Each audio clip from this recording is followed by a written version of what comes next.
大家好啊，歡迎嚟到我哋日更頻道噶。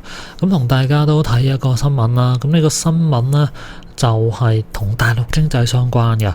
咁好多人都可能呢對自己嘅工作非常之不滿，甚至乎做下呢，發覺原來呢個工作自己都唔係話太過中意啊。咁呢一次嘅報道就係話到有人啊竟然去做清潔喎。咁到底點解呢？明明係一個好體面嘅工作嚟嘅喎，同呢個清潔做對比嘅話，清潔仲會俾人睇唔起添。咁其實每次講到清潔呢個職業呢，好多人都會講到清潔阿姨啊、清潔阿叔啊咁樣噶啦。喺社會認知入邊，清潔多數都係40-50歲嘅中年人比較多，就開始有少少標籤化咗呢一個職業啦。但係最近呢，係越嚟越多人喺大陸就做清潔喎。有網民就分享自己喺平台約清潔嘅經歷啊。佢話一打開門呢，就見到個樣好後生，對方話自己係一個應屆畢業生，仲話到已經係做咗2個月啦。平時呢，就係40歲左右嘅阿姨上門嘅。咁應屆生做清潔啊，佢話有少少嚇親佢啊。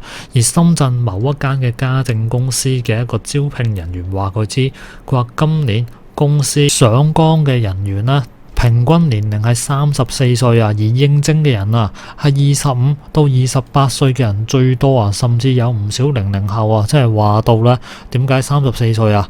因為前段同後段個差距太大，就拉平咗啊。咁可能有啲好大年紀嘅50歲啊，或者係挨近60歲呢啲人做清潔，然後就同呢啲20幾歲嘅就拉個平均數變到34歲啊。咁有一個95後嘅 Kiki 呢，就係其中一個人啦。佢話做清潔之前，佢係一個 UI 設計師，有5年嘅互聯網設計經驗啊。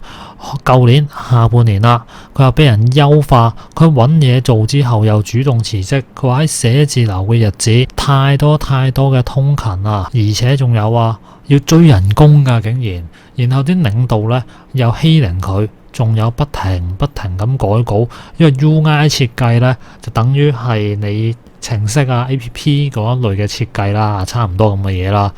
呢啲咁嘅設計其實改嚟改去係好煩嘅，特別係如果你係包身嘅話咧，改到你傻啊！咁但係啦，佢話而家做清潔呢份工唔同啦，清潔完成嗰刻咧，即刻就體現到自己嘅價值啊，而且亦都冇人去欺凌佢，做幾多就計幾多。佢話同之前嘅工作比，清潔呢份工作咧就缺乏咗一啲所謂嘅體面感，收入方面咧可能都會縮水，但係就令到佢體會到心靈上邊嘅滿足啊。於是乎啊，佢寧願做得攰，都唔要自己過得個心唔舒服啊。佢話喺辦公室嗰度形容係坐喺格仔入邊消磨同埋掙扎啦。佢表示到啦，而家佢試圖用體力去換一個自救。咁佢哋採訪嘅呢個人呢，佢講到啊，話佢做清潔呢唔係心血來潮噶。佢話有呢種諗法呢，好大程度上邊就同佢之前喺職場上邊嘅經歷有關。咁講到啦，做設計師呢係佢細個嘅夢想啦，但係入到職場之後發現啊，呢個職業非常之內耗內捲嘅，而且係做到懷疑人生啊！辭職之後嗰段時間，佢喺豆瓣嗰度刷到一個名咧，叫做輕體力活探索聯盟嘅小組，裏邊好多年輕人就分享自己主動走出舒適圈嘅故事啦，去從事一啲唔使用大腦嘅體力工作。咁佢喺網上邊就觀察咗一段時間之後咧，佢又發現啦，清潔咧係一份冇乜嘢門檻嘅體力工作啦。只要符合出生年齡喺75到00年，唔能夠有紋身、有導航、識用安卓手機呢4個基本要求，基本上就可以參加培訓㗎啦。咁於是乎呢，佢就去咗做呢份工啦。佢報好名，亦都辦好健康證啊。培訓時間一共3日，內容簡單，分為理論、實操2部分。認識清潔劑，記住清潔工具嘅使用，掌握清潔技巧同其他嘅事項。而每次培訓結束咗之後啊，就會根據當日嘅培訓內容進行考核，考核合格之後就會由老師帶隊1到2日，然後阿 Kiki 咧就開始正式返工啦。成個過程冇啲乜嘢特別難嘅地方，上手都好快，只要認真學嘅話，基本上都可以勝任得到。而家佢喺家政公司做咗接近半年嘅時間，已經成為一個帶教嘅師傅啦。而同呢個女仔一樣嘅何葉呢，係一個95後嚟㗎。大學畢業之後，曾經佢喺社康中心做過1年幾嘅時間嘢啦。然後呢，佢係通過第三方招聘，俾深圳嘅一間醫院錄取咗，專門負責產後康復啊。疫情期間，俾人派過去核酸檢測站做採樣員啊。佢話工作環境唔中意啊，免不了呢就要同屋企人呢喺度拉拉扯扯，而且最麻煩嘅又要同同事之間明爭暗鬥啊。而人工講真又冇乜點升，一直都係6000幾。辭職到而家，佢做咗個幾月清潔，每次清潔完一間屋，佢覺得好開心啊！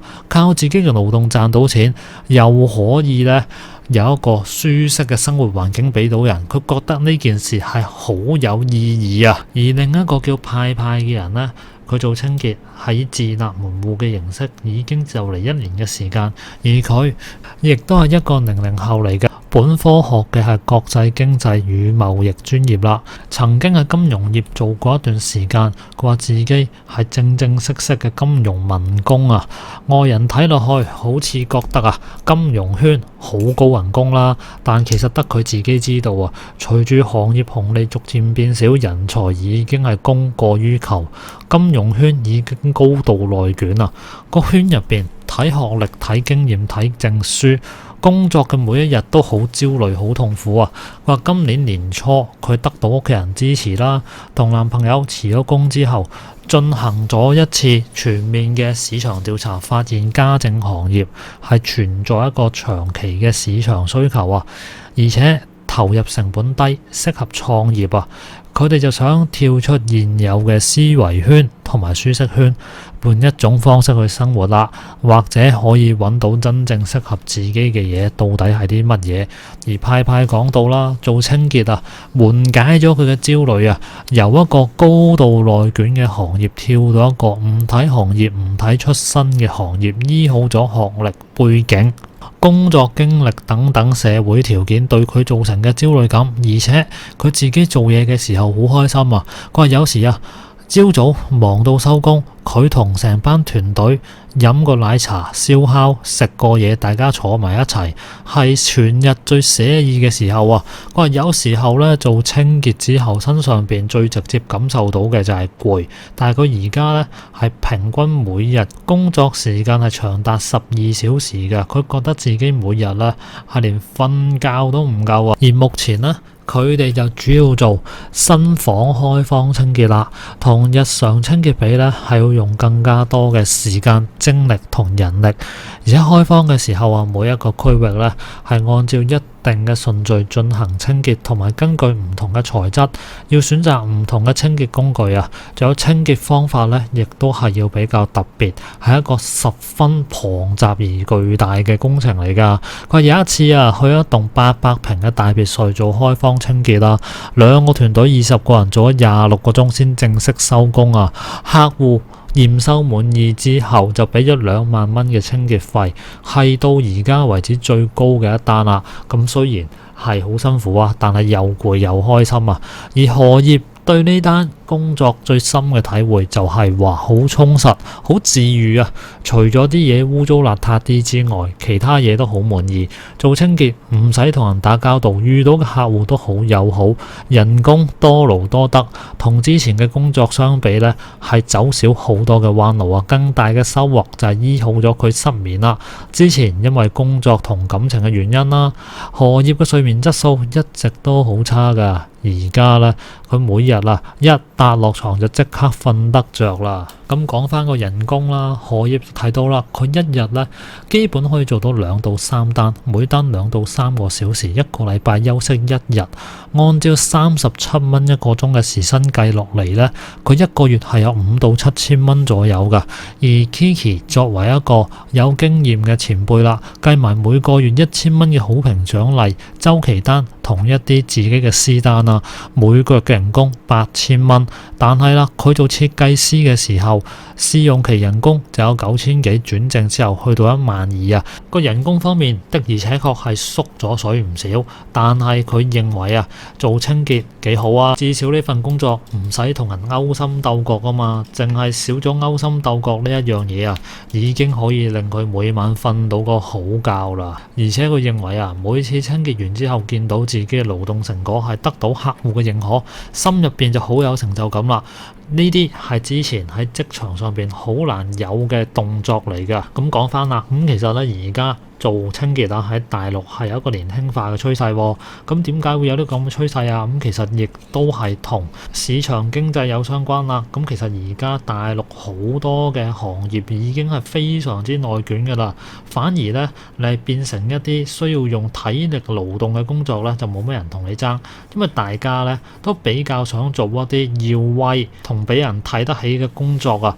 譬如同學聚會咁，大家出到嚟，人哋問你做乜工作，唔通你同佢講我做緊清潔啊？咁你個啲同學點樣睇你啊？但係調翻轉啦，你話你做金融或者做呢個 UI 設計師嘅，人哋又覺得你高人一等啦，做到個工作咧可能賺到好多錢。但係其實我自己咁睇啦，無論你做乜都好，最緊要自己過得舒服，生活過得好就得啦。人哋點睇可以唔使理嘅。呢啲同學聚會你直頭係可以唔使去啦，同學幫唔到你啲乜㗎。咁樣嘻嘻哈哈有咩用呢？甚至乎你出完去你覺得難堪嘅，你可以拉黑佢哋添啦。我就係講一句，如果你認為你做呢樣嘢你自己生活過得好舒服嘅，咁就去做咯。人其實冇乜幾多年時間嘅，幾時升天都唔知道嘅。咁如果你一直喺度勉強自己去做啲自己唔中意嘅嘢，係幾對唔住自己嘅。咁好似而家呢個咁樣嘅新聞報道咁啦，有人啦唔做 UI 設計師，12000蚊變到8000蚊人工，佢覺得開心嘅。亦都有人之前做金融嘅，咁金融都唔做啦，就去做清潔啦。咁所以每個人嘅選擇都唔一樣。咁但係同時都反映咗，其實而家大部分人呢已經係內卷到頂唔順啦。突然之間好多人呢內卷完一段時間之後就可以睇通一切咁樣。好啦，咁今集呢同大家睇到呢度先啦。大家有咩想講，下邊留個言啦。咁我哋下集再見啦，拜拜。